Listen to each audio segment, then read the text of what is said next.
अभी ये क्लियर है कि भाव में जो प्लैनेट है वो कैसे चेंज होता है। यहाँ तक हमें कॉन्सेप्ट क्लैरिटी आ गई है कि प्लैनेट एक घर से दूसरे घर में भाव चलित में कैसे चला जाता है। अब एक जल्दी से एक ओवरव्यू के रूप में एक कुंडली देख लेते हैं, फिर आगे बढ़ेंगे।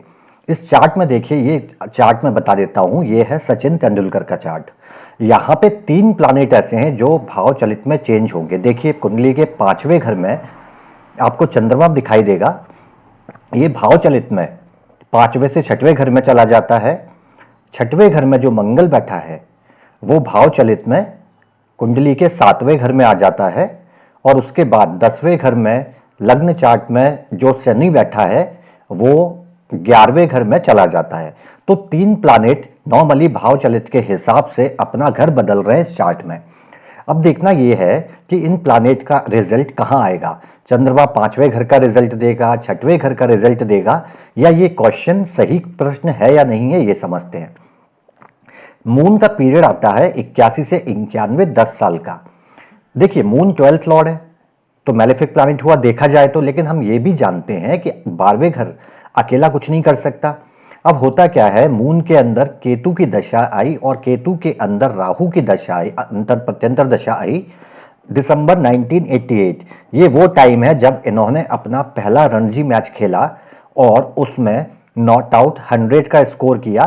तो यंगेस्ट कोई इंडियन है जिसने पहली बार अपने डेब्यू मैच में 100 का स्कोर किया हो। यहां से उन्हें मिला फेम।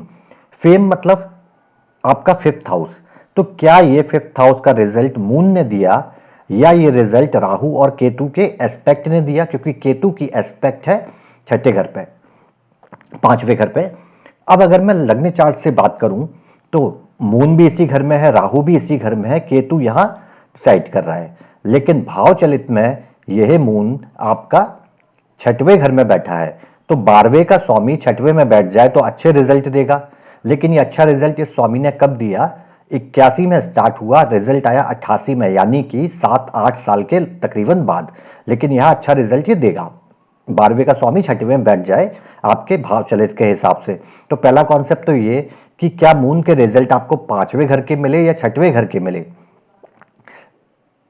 आपका एक रेपुटेशन फेम बनता है तो 6वां घर तो आपको फेम देगा नहीं ना, 12वां घर फेम देगा। तो भाव चलित के हिसाब से मून को 6वें घर के रिजल्ट देने चाहिए थे। तो 6वां घर इज कॉम्पिटिशन, जानते हैं हम लोग। तो कॉम्पिटिशन में सक्सेस, क्योंकि selection is also a process.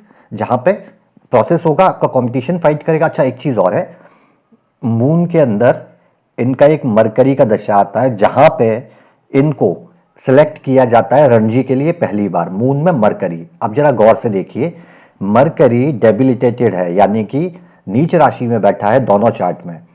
तो मून के अंदर एक ऐसे स्वामी की दशा जो नीच राशि में है उसमें इनका सिलेक्शन हो जाता है, लेकिन उस रणजी में इनको खेलने का मौका नहीं मिलता, ये बेंच पे बैठे रहते हैं।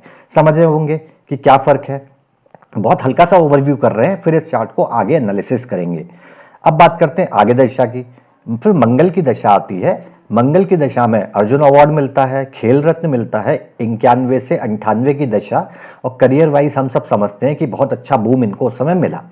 लग्न चार्ट में अगर मैं देखूं तो मंगल यहां नीच भंग राजयोग बना रहा है गुरु के साथ बैठ के, यानी कि उस प्लैनेट की दशा है जो एक तो आपका 9th का लॉर्ड है, सबसे स्ट्रॉन्ग पोजीशन का, 4th का लॉर्ड है यानी केंद्र और त्रिकोण का मालिक है, और नीच भंग राजयोग बना रहा है। और इसके पीरियड में कैरियर में बहुत बूम मिलता है आपको और कई सारे सम्मान प्रतिष्ठा पद मिलते हैं। अब यहां पे बैठा मंगल अपनी 4th एस्पेक्ट कहां डालेगा, आपके सूर्य और वीनस के ऊपर। वीनस आपका 10th का लॉर्ड है। सूर्य लग्नेश है जो उच्च राशि में बैठा है, यानी कि लग्नेश के साथ और आपके 10th लॉर्ड के साथ युति बना के बैठा है, इनके ऊपर दृष्टि डाल रहा है। ये हुई बात लग्न चार्ट की। अब अगर मैं भावचलित की बात करूं तो भावचलित में बैठा मंगल 7वें घर में है। क्या मंगल ने 7वें घर के रिजल्ट दिए? हालांकि यहां बैठ के ये आपके 10th हाउस को देखेगा, हाउस ऑफ ऑक्यूपेशन को, और 9th हाउस का स्वामी है। लेकिन क्या यहां बैठ के मंगल नीच भंग राजयोग बनाएगा, क्योंकि गुरु के साथ युति में नहीं है। और अगर किसी व्यक्ति को, एक आम परिवार से उठे व्यक्ति को इतना सम्मान, इतनी शोहरत, इंटरनेशनल रिकॉग्निशन मिलता है, तो ये योग ज़रूरी होगा ही होगा कहीं ना कहीं कुंडली में। यानी हम समझ सकते हैं कि मंगल के इफेक्ट गुरु की युति के साथ ही ज़्यादा बेटर आने वाले हैं। तो इसका मतलब ये नहीं कह रहा मैं कि ये काम नहीं कर रहा है, आप भी समझेंगे, केवल एक ओवरव्यू देख रहे हैं। अब इनकी दशा आती है राहु की। राहु की दशा चलती है 98 से 2016 तक। इसमें इनको पद्मश्री मिलता है, पद्म विभूषण मिलता है, भारत रत्न भी इसी ड्यूरेशन में इनको मिलता है। उसके बाद करियर लास्ट भी इसी ड्यूरेशन में होता है। अच्छा, राहु के अंदर सैटर्न आता है और सैटर्न के अंदर वीनस आता है। ठीक है, राहु सैटर्न वीनस याद रखिए। राहु तो ठीक है 5th हाउस में बैठा है दोनों चार्ट में। अब अगर मैं बात करूं कि सैटर्न भाव चलित के हिसाब से अगर यहां है और मैलेफिक प्लैनेट है, 6वें और 7वें का लॉर्ड है शनि, तो केतु को मैलेफिक कर दिया इसने, क्योंकि केतु कहां के रिजल्ट देगा, जिसके साथ बैठा है, तो मैलेफिक के रिजल्ट देगा। साथ में इसकी एस्पेक्ट राहु पे पड़ेगी, क्योंकि भाव चलित में अब राहु किसी के साथ नहीं है, केवल शनि से एस्पेक्ट है। यानी राहु और केतु भाव चलित के हिसाब से शनि की एस्पेक्ट और युति में, यानी दोनों मैलेफिक है। तो इसका मतलब जो मून में राहु केतु की दशा आई, अंतरदशा, वहां पे इनको खराब रिजल्ट मिलने चाहिए थे, लेकिन वहां रिजल्ट इनको बहुत अच्छे मिले हैं, क्योंकि फेमस हो गए उस समय पे, अपने फर्स्ट स्कोर से, फर्स्ट डेब्यू मैच में बहुत बड़ा नाम कमा लिया। यानी कि भाव चलित में शनि आपको यहाँ के इफेक्ट नहीं दे रहा। अब एक और चीज देखिए, राहु में सैटर्न में वीनस हुआ तो इनको एक इंजरी हुई, जिसको टेनिस एल्बो बोलते हैं। कहाँ पे होती है टेनिस एल्बो? आपके आर्म्स में होती है। अब जरा गौर से देखिए, सैटर्न आपका 6th हाउस का लॉर्ड है, 6th हाउस है डिसीज। वीनस आपका लॉर्ड 10th हाउस का भी है, लेकिन 3rd हाउस का भी है। 3rd हाउस की प्लैनेट भी मैलेफिक माना जाता है, पर चूंकि आपके ये 9th का लॉर्ड है, इसलिए इफेक्ट यहाँ के ज़्यादा अच्छे मिलेंगे। लेकिन तीसरा घर है आपके आर्म्स का, भुजाओं का। तो जब सैटर्न के अंदर वीनस आया तो आपको टेनिस एल्बो की इश्यू होती है, क्योंकि 6th हाउस डिसीज का है, और उसकी वजह से कुछ टाइम आप अपने प्रोफेशन में नहीं खेल पाते। अब बताएं, शनि का इफेक्ट प्रोफेशन के हाउस से रिलेट कर रहा है या हाउस ऑफ गेन से रिलेट किया, जो कि भाव चलित में 11वां है। शनि ने बीमारी दी 10वें हाउस से, वीनस ने तीसरे घर की आर्म्स में बीमारी दी, और डिस्टर्ब क्या हुआ, आपका प्रोफेशन, आप कुछ टाइम के लिए खेल नहीं पाए। और ऐसा टाइम भी था जहां उनको लगा कि उनका करियर लगभग खत्म हो जाएगा, पर चूंकि शनि के पास बहुत अच्छा शेड्यूल नहीं है, इसीलिए बहुत नेगेटिव इफेक्ट शनि नहीं कर पाया, कुछ टाइम तक ये पीरियड चला। लेकिन शनि की 3 साल दशा, अंतरदशा चली, उसमें जो टाइम छोटा सा वीनस का आया, उसमें टेनिस एल्बो हुआ। उसके बाद हालांकि 2-3 साल प्रॉब्लम रही, लेकिन बहुत मेजर चीज नहीं रही, हाथ पे बैंड लगा के वो खेलते रहे। तो क्या भाव चलित में ग्रह की जगह चेंज हो जाने से हमको पूरे रिजल्ट दूसरी जगह के मिल रहे हैं? अब इस बारे में थोड़ा सा आगे समझते हैं। देखिए, या तो हमारा क्वेश्चन गलत है, जैसे ये एग्जाम्पल है, यहाँ बैठा मंगल, मेरा क्वेश्चन है कि भाई यहाँ के रिजल्ट देगा 5 सिंह राशि में, या 1st हाउस के या 2nd हाउस के। अगर मंगल 5वें और 6वें के रिजल्ट देगा, यानी कि 1st हाउस और 2nd हाउस के, तो सूर्य जो इसका लॉर्ड है और जो मरकरी जो इसका लॉर्ड है, वो क्या करेंगे? उनका रोल क्या रहेगा? याद रखिए, हमने पहले पढ़ा है, बहुत स्पष्ट क्वेश्चन हमारा गलत है। किसी भी घर का रिजल्ट कौन कैरी करेगा? House Lord. तो जब मैं बात करूंगा 1st हाउस का रिजल्ट मंगल देगा, जी नहीं, 1st हाउस का रिजल्ट आपको सन देगा, और यहां के रिजल्ट आपको मरकरी देंगे। तो पहला तो ये क्वेश्चन गलत हो जाता है। अब दूसरा, ये मंगल यहां पे कुछ इफेक्ट डालेगा, असर डालता है, और कहीं संबंध बनाएगा। अब देखिए किस केस में भाव चलित को महत्व देना है और किस केस में हम इसको इग्नोर कर सकते हैं। दो तरीके हम सीखेंगे यहां पे। पहला एग्जाम्पल है कि आपका लग्न लियो का है, सिंह राशि का लग्न है 7 डिग्री का, तो हम जब हाउस बनाएंगे तो ये भाव मध्य हो जाएगा 7 डिग्री। तो स्टार्ट कहाँ से होगा? 15 डिग्री पहले, यानी 22 डिग्री कर्क राशि से आपका पहला भाव शुरू होगा, 22 डिग्री लियो तक ये जाएगा। ये तो हम पहले भी समझ चुके, ठीक है। मंगल बैठा है आपका लियो में 26 डिग्री, तो क्या इस घर में आएगा? नहीं आएगा, क्योंकि ये लियो 22 डिग्री पे खत्म हो गया।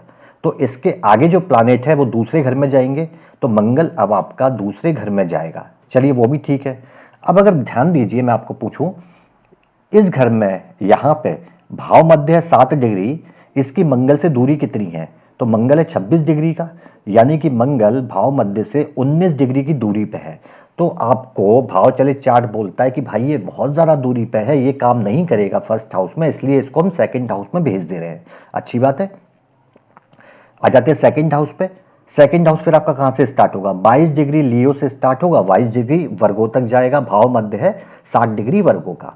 यहीं अब 26 डिग्री मार्स को जब आप इसमें भेजोगे तो भाव मध्य से दूरी कितनी होगी? यानी 7 डिग्री वर्गो से लियो से 4 डिग्री आगे बढ़ेंगे तो वर्गो आ जाएगा, वर्गो से 60 डिग्री और आगे बढ़ेंगे तो भाव मध्य आ जाएगा, यानी 11 डिग्री दूर है। या मैं दूसरी भाषा में क्या ये कह सकता हूं कि इस घर में मंगल कितना डिग्री चला है? ये घर शुरू हो रहा है 22 डिग्री से, मंगल चला है 26 डिग्री, यानी कि मंगल एक्चुअल में इस घर में मंगल की वैल्यू 4 डिग्री है। क्या सही नहीं है? दूसरा घर 22 डिग्री लियो से शुरू होगा और मंगल इसमें 26 डिग्री है, तो यानी कि मंगल कितना चला? 4 डिग्री। और कोई प्लानेट अगर किसी घर में केवल 4 डिग्री चला है तो क्या वो उस घर के पूरे रिजल्ट दे पाएगा? क्वेश्चन ये है। अब चूंकि हमने पढ़ा है मृत, कुमार, युवा अवस्था, तो जो प्लानेट 24 से 30 डिग्री या 0 से 6 डिग्री के अंदर होंगे हम जानते हैं कि वो बहुत अच्छे रिजल्ट नहीं दे पाएंगे। तो क्या भाव चलित के हिसाब से अगर कोई प्लानेट अगली भाव में जाता है केवल इस बल के साथ 2 डिग्री, 3 डिग्री, 4 डिग्री या फिर 28 डिग्री, 27 डिग्री, तो क्या वो रिजल्ट देने लायक होगा? नहीं होगा। वो रिजल्ट कहाँ के देगा? जब मंगल की दशा आएगी तो इन और इस घर के रिजल्ट ज़्यादा नहीं देगा। उसका घर कौन सा है? उसका घर है 9th हाउस, वो वहां के रिजल्ट देगा 8th हाउस। हाँ, इनके रिजल्ट में इन्फ्लुएंस कब करेगा? जब इसकी वैल्यू यहाँ है। इस एग्जाम्पल में 4 डिग्री चला है इस घर में, क्या इसके घर के हाउस के रिजल्ट को प्रभावित करने की क्षमता रखता है? नहीं रखता। अब एक दूसरा एग्जाम्पल देख लेते हैं। उदाहरण के लिए अब आपका लग्न लियो का 28 डिग्री है, ये लग्न की वैल्यू है। तो जब मैं फर्स्ट हाउस बनाऊंगा तो क्या होगा? भाव मध्य होगा आपका 28 डिग्री। शुरू कहाँ से होगा ये? अब 15 डिग्री पहले, यानी लियो राशि में ही 13 डिग्री से पहला घर शुरू होगा और वर्गों की 13 डिग्री तक ये चला जाएगा। अब मान लीजिए यहाँ मंगल पहले हाउस में लग्न चार्ट में 4 डिग्री लियो के साथ बैठा है, तो क्या ये पहले घर में आएगा? नहीं आएगा, क्योंकि आपका पहला घर लियो 13 डिग्री से शुरू हो रहा है, यानी ये उससे पीछे है, यानी कि ये 12वें घर में जाएगा, यानी पीछे चला जाएगा। अच्छा, एक चीज और क्लैरिटी कर देते हैं, कब प्लानिट पीछे जाएंगे कब आगे जाएंगे।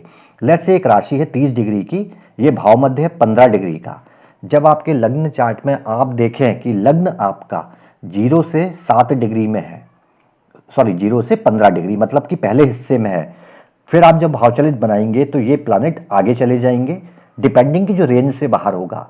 और अगर लगने की डिग्री 15 डिग्री से 30 डिग्री के बीच में, यानी कि इस पोर्शन में है, तो प्लानिट क्या होगा? ऐसे प्लानिट फिर पीछे जाते हैं। तो आप देखेंगे इस एग्जाम्पल में कि 28 डिग्री का लग्न है, यानी कि अब जो प्लानेट होंगे वो अपनी राशियों से अपने घर से पीछे चले जाएंगे। तो इसलिए ये मार्स जो है 4 डिग्री का लियो में नहीं पहुंच पाया, यानी कि कहाँ जाएगा? पिछले हाउस में। इसलिए पिछला हाउस क्या है आपका? पहला घर जो 12th हाउस है वो शुरू होगा कैंसर की 13 डिग्री, यानी कर्क राशि की 13 डिग्री से शुरू होके लियो की 13 डिग्री तक जाएगा। तो यहाँ बैठा मार्स 4 डिग्री वाला अब इसमें आ जाएगा। अब आप देखें इसकी भाव मध्य से दूरी कितनी है? कर्क की 28 डिग्री। तो कर्क से जब आगे बढ़ेंगे तो 2 डिग्री बढ़ेंगे तो आपकी कौन सी राशि आ जाएगी? लियो। यानी 2 डिग्री यहां से मिले और 4 डिग्री मंगल और चला है, यानी कि कुल मिला के मंगल की वैल्यू इस घर में भाव मध्य से 6 डिग्री की दूरी पर है। पहले शब्दों में तो कि भाव मध्य से केवल 6 डिग्री दूर पर है। अब मैं आपसे पूछूं कि ये बताए 12th हाउस में मंगल कितने डिग्री चला है, तो कैसे निकालेंगे?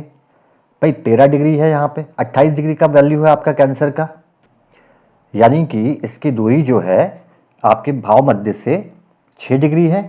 तो 15 को माइनस करेंगे, यानी कि मैं बोलूँगा कि मंगल की वैल्यू 9 डिग्री है, यानी अब मंगल इस घर में 9 डिग्री का प्लानेट है। तो क्या वो सेम एप्लीकेबल नहीं होगा? क्या मंगल 0 से 6 डिग्री में है? नहीं। क्या 24 से 30 डिग्री में है? नहीं। ये 9 डिग्री का प्लानेट है और 9 डिग्री का प्लानेट 50% रिजल्ट देने प्रभावित करने की एफिशिएंसी रखता है।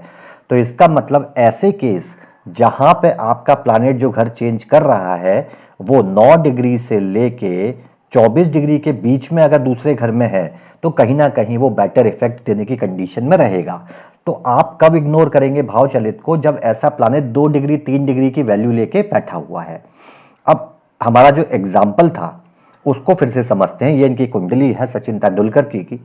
अब लग्न 60 डिग्री का था तो भाव क्या बनेंगे? 22 डिग्री से 60 डिग्री से 22 डिग्री। अब देखिए, क्योंकि लग्न का भाव मध्य 7 डिग्री का है, इसलिए प्लानेट आगे जाएंगे। और कौन से प्लानेट? जो भी प्लानेट 22 डिग्री से ऊपर के हैं वो आगे चले जाएंगे। कौन कौन से हैं?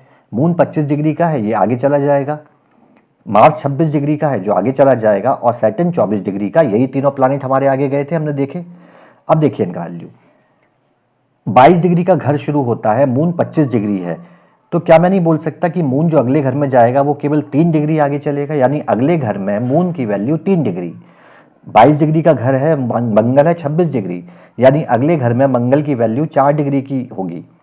सैटर्न 22 से 24, यानी कि सैटर्न का इफेक्ट केवल 2 डिग्री का होगा।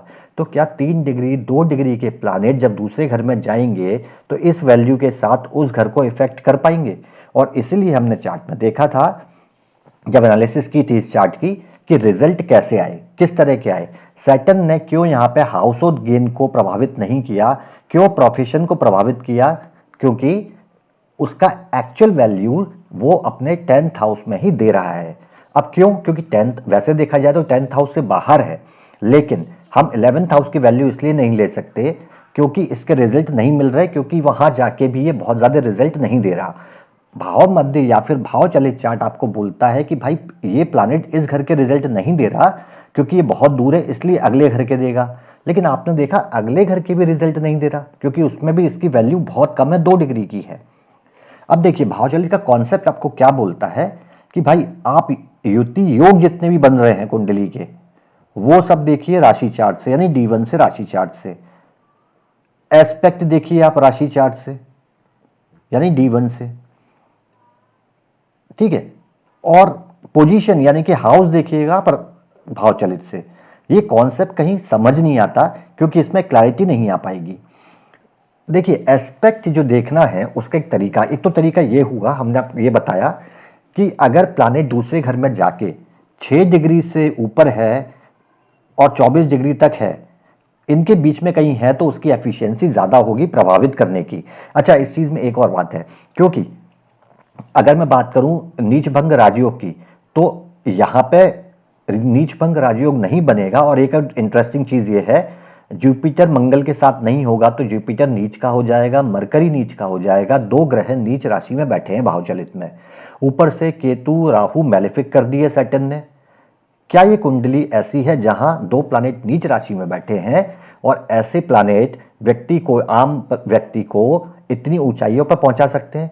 इंटरनेशनल रिकॉग्निशन, और इवन आप देखेंगे कि इनका ये एमपी भी रहे राज्यसभा में, इनको नॉमिनेशन भी मिला हुआ है। तो क्या ये पॉसिबल है? इस चार्ट के हिसाब से नहीं है। तो क्या भावचलित काम नहीं करेगा? बिल्कुल करेगा। एक चार्ट और बाद में एनालिसिस कर लेंगे जहां पे प्लैनेट मूव करता है तो जिसकी वैल्यू 9 डिग्री 10 डिग्री आती है दूसरे घर में, वो वहां इफेक्ट डालता है। तो पहला तरीका तो ये हुआ कि हम भाव मध्य चेक करेंगे।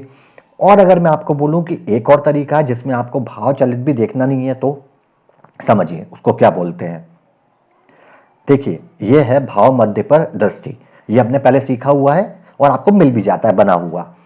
अब हम 3 प्लैनेट की यहां बात करेंगे। मून की एस्पेक्ट, मून जहां बैठा है वहां से किस घर को देख रहा है। आप देखो, अगर हमने भाव चलित में माना कि मून 7th हाउस में है, तो 7th हाउस में बैठा प्लैनेट 1st हाउस को एस्पेक्ट करेगा। कितनी परसेंट दृष्टि है? 65%। सॉरी, 6th हाउस में बैठा था, एक सेकंड में हटा देता हूं। भाव चलित में ये 6th हाउस में बैठा है और नॉर्मल चार्ट में ये 5th हाउस में बैठा है। आप देखिए, पहले तो समझ लीजिए भाव मध्य पर दृष्टि 80% अगर है और उससे ज्यादा है तो उसको कंसीडर करते हैं, दूसरी दृष्टि का प्रभाव नहीं माना जाता। तो मून की एस्पेक्ट आप देखोगे 12th हाउस पे है 90%। सबसे अच्छा तरीका भाव चलित को एनालाइज करने का क्या है, आप एस्पेक्ट निकाल लीजिए। मून 5वें घर में ही है चार्ट में, लेकिन अब उसकी एस्पेक्ट जो है वो देखा जाए तो कहां जा रही है? 12वें घर में। यानी कि भाव चलित के हिसाब से मून 6वें घर में है और 12वें घर को देख रहा है। लेकिन हम पोजीशन तो मून की 5वें घर के हिसाब से ही ले रहे हैं, क्योंकि अगले घर में जाके वो 3 डिग्री का ही है। लेकिन जब अब एस्पेक्ट काउंट कर रहे हैं तो हम बोल रहे हैं मून का इफेक्ट 12th हाउस पे होगा। ठीक है, चलिए मंगल की बात करें। मंगल आप देखोगे 1st हाउस पे 100% इफेक्ट प्योरली काम करेगा। 2nd हाउस पे भी 82% इफेक्ट है, यानी कि मंगल का असर दूसरे घर पे भी होगा। और आप देखो मंगल का इफेक्ट 9th हाउस पे नहीं है जहां से बैठा है, 51% को हम कंसीडर नहीं करते, मंगल का इफेक्ट आपको 10th हाउस पे दिखाई देगा। यानी कि मंगल की पोजीशन तो मैं 5वें घर 6वें घर में ही मान रहा हूँ गुरु के साथ, लेकिन जब मैं भाव चलित की बात कर रहा हूँ तो बेटर है कि मैं एस्पेक्ट पढ़ लूँ। तो आपको भाव चलित में कंफ्यूज होने की जरूरत नहीं है। अब ये एस्पेक्ट बनती कैसे हैं देखिए, आपका भाव मध्य 60 डिग्री का, प्लैनेट बैठा है 26 डिग्री का। तो जब इसकी एस्पेक्ट आप गिनोगे तो हम एस्पेक्ट का मतलब सेवंथ एस्पेक्ट मतलब क्या, 180 डिग्री। तो ये अगले घर में जो दृष्टि डालेगा वो 26 डिग्री पे एग्जैक्ट दृष्टि डालेगा। ठीक है, उसके बाद इस दृष्टि का एक्सपेंशन होगा। ठीक है, जैसे टॉर्च की लाइट जाती है, एक टॉर्च की लाइट इस तरह ही जाती है ऐसे बढ़ के, यानी कि बीच का सेंटर जो होगा वो और आसपास के 30 डिग्री को यहां से कवर करेगा। तो 26 डिग्री पे बैठा प्लैनेट जब सामने नजर डालेगा तो सबसे ज्यादा एस्पेक्ट कहां पड़ेगी, 26 डिग्री पे, लेकिन इसका भाव मध्य तो 7 डिग्री का है। तो क्या यहां बैठा प्लैनेट जब मंगल की 4th एस्पेक्ट पड़ी तो वो भाव मध्य पर पड़ी, नहीं पड़ी। तो वो भाव मध्य किधर है, किस हाउस में है या किधर इसकी स्ट्रांग दृष्टि पड़ रही है, उस हिसाब से हम कैलकुलेट करते हैं। ये ब्रीफ में हमने निकालना सीखा है। तो आपको अगर भाव चलित में नहीं जाना, कंफ्यूजन नहीं क्रिएट करवाना, सबसे अच्छा भाव मध्य पर दृष्टि उठाइए और एस्पेक्ट देख लीजिए। सैटर्न की बात कर लेते हैं। सैटर्न की फर्स्ट हाउस पे 89% की एस्पेक्ट है, 5th हाउस पे काम करेगा सैटर्न, वहीं 7th हाउस पे सैटर्न काम नहीं करेगा। क्यों? क्योंकि 71% एस्पेक्ट है और 71 से नीचे की वैल्यू हमने छोड़ दी। तो इसमें केवल भाव चलित ही नहीं, एक्चुअल में भी चार्ट में आपको समझ में आएगा।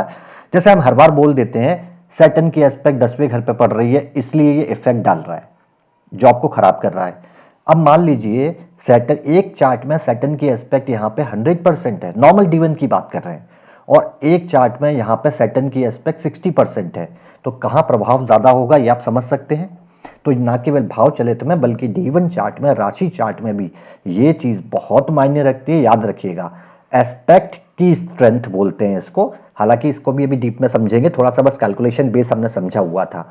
तो आई होप 2 तरीके आपको मिलते हैं। एक तरीका और है जो अभी हम डिस्कस नहीं कर रहे, कंफ्यूजन हो जाएगा, एक हल्का सा आइडिया देता हूं। मार्स यहां पे जो है, ये आप अगर इसके पद देखोगे कि कहां है, तो ये अपने नक्षत्र के 4th पद में है, यानी कि ऑलमोस्ट अपने नक्षत्र से निकलने वाला है। तो यहां मुझे देखना है कि मंगल एक तो दूसरे घर में जा रहा है इसके हिसाब से, और नक्षत्र के बिल्कुल आखिरी पद में है। तो ऐसे प्लैनेट को मैं मान लूंगा कि अगले हाउस में जा सकता है, यानी अगले हाउस में इसकी पोजीशन मान लूंगा।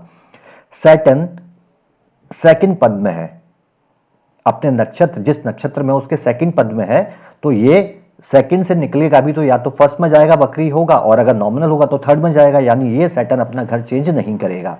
ठीक है, एक ये भी अच्छा तरीका है, पर कंफ्यूजन होता है इसलिए इस चीज में अभी मत पड़िएगा। ठीक है, प्रामाणिकता जब आ जाएगी सब चीजें हम कंबाइन कर लेंगे तो आगे बात करेंगे। एक और चार्ट है इसके बाद।